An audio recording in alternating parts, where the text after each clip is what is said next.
Bonjour, ici Stani. Aujourd'hui, je vais vous montrer comment préparer le chili express versatile. Donc, nous allons faire un chili et je vais vous montrer 4 façons dont on peut l'utiliser pour préparer un repas. Donc, les ingrédients sont très simples, c'est seulement ce que j'ai ici. Donc, 3 grosses conserves d'haricots, 3 différentes sortes. Nous avons les haricots noirs, les haricots rouges et les haricots pinto. J'ai une grosse canne de conserve de tomates en dés.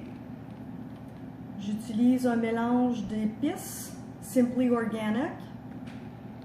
Il y a déjà toutes les épices mélangées ensemble, ainsi que 2 oignons et l'équivalent d'à peu près 3 grosses carottes.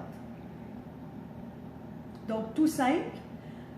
Souvent, je ne le prépare pas comme ça. Ça, c'est la façon express quand on est pressé. Sinon, on peut le faire dans la cocotte pression ou le préparer sur le poêle en faisant bouillir les haricots. Mais aujourd'hui, je n'ai pas le temps, donc je vais vous montrer la façon express, mais vous pouvez utiliser n'importe quelle façon. Je commence avec les légumes que je vais aller couper et je vous reviens sous peu. Donc là, je vais faire blanchir les oignons et ramollir les carottes. J'ai mon chaudron qui est tout chaud et je rajoute de l'eau. Je fais sauter mes choses sans huile. C'est mieux pour la santé et il y a moins de calories. Donc là, je vais rajouter mes légumes. Puis s'il manque d'eau, je fais juste en rajouter un petit peu pour m'assurer que les légumes ne collent pas au fond et on n'a pas besoin d'huile. Les carottes et les oignons sont prêts. Ils ont été blanchis et ramollis. Nous allons ajouter les haricots que j'ai déjà rincés. J'ajoute les tomates en dés. Ça aussi, c'est biologique, sans sel et sans BPA, sans OGM, sans gluten.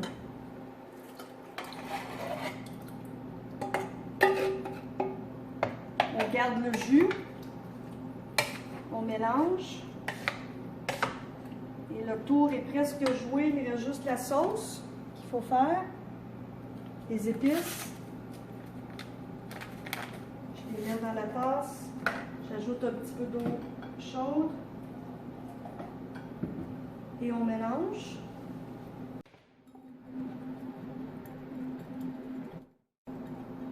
Donc, on ajoute ceci à la recette.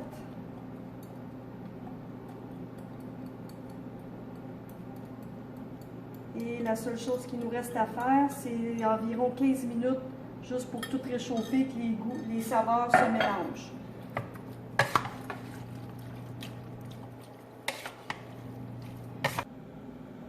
C'est terminé, ça fait environ 15 minutes à feu moyen. J'ai mélangé plusieurs fois, puis là c'est chaud et les saveurs ont eu la chance de se mélanger.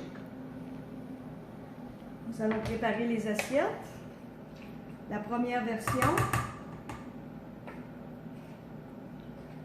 une petite salade verte avec, on peut avoir notre chili au côté.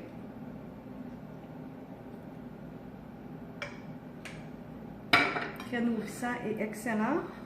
Sinon, il nous restait du riz. Nous, quand on fait du riz, on en fait toujours de surplus pour pouvoir l'utiliser dans d'autres recettes. Donc, j'ai du riz ici. On peut le faire aussi avec le chili par-dessus. L'autre option. Maintenant, la préparation des nachos. J'utilise les nachos Que Pasa biologiques. On peut les retrouver au Costco. Donc, on met un petit peu de chili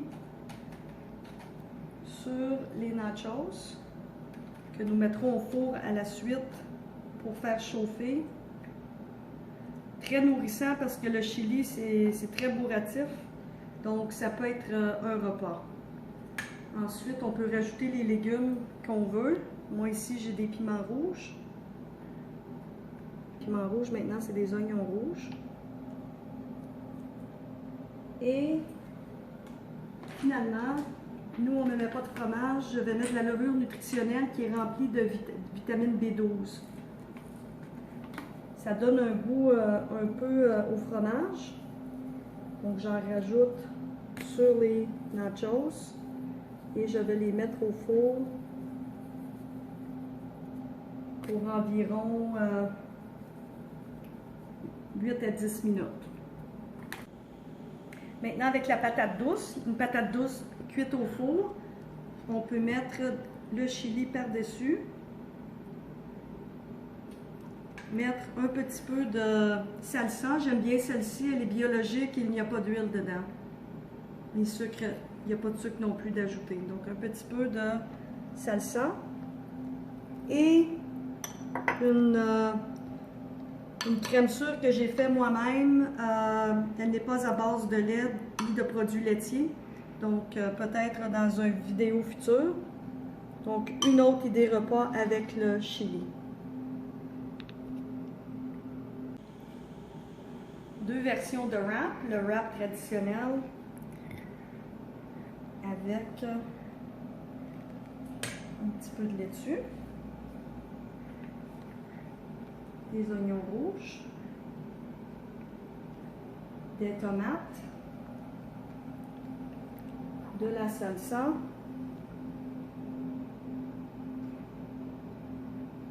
et un petit peu de crème sûre.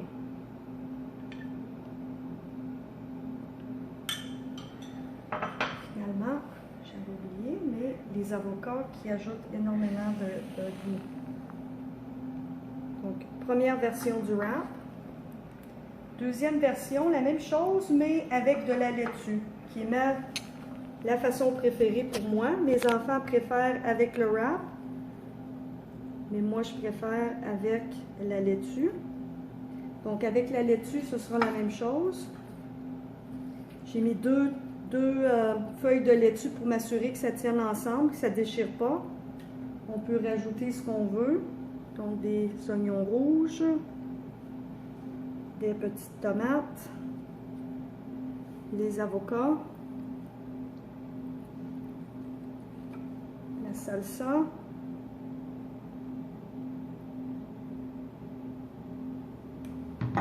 et finalement la crème sûre.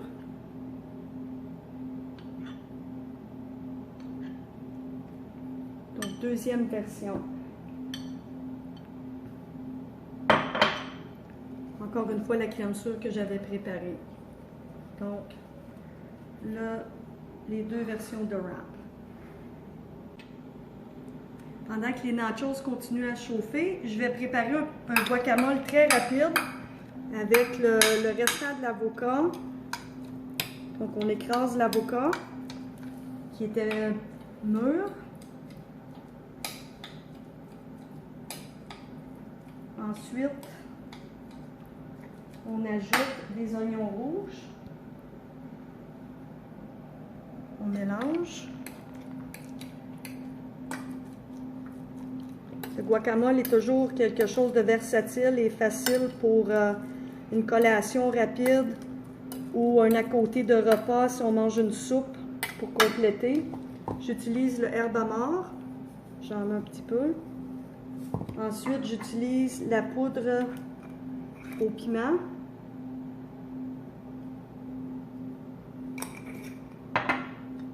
C'est pas trop fort. La poudre de piment, c'est vraiment pas très très fort. Donc, il n'y a pas de problème. Même les gens qui ne veulent pas que ça goûte trop épicé. Je vais juste en remettre un petit peu. Et nous ajoutons quelques tomates. Et le tour est joué. Donc, ceci sera pour un à côté pour les nachos. Les nachos sont prêts. Je viens de les sortir du four. Ça le prend environ 10 minutes à 350. Donc, je vais lui goûter. Avec un petit peu de guacamole. La crème sûre. Et de la salsa.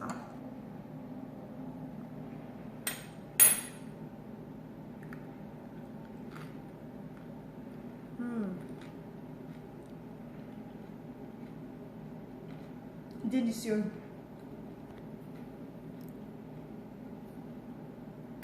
Donc, on peut faire tout ça avec le chili. On peut prendre tout seul avec une petite salade. On peut mettre le chili sur le riz, sur une patate douce ou une patate régulière, avec salsa et crème sûre. Un wrap ordinaire ou un wrap qu'on fait avec de la laitue. Et aussi des nachos qui sont très nourrissants étant donné qu'il y a du chili dessus. Et on peut avoir les à côté de guacamole, crème sûre et salsa. Donc merci et à la prochaine!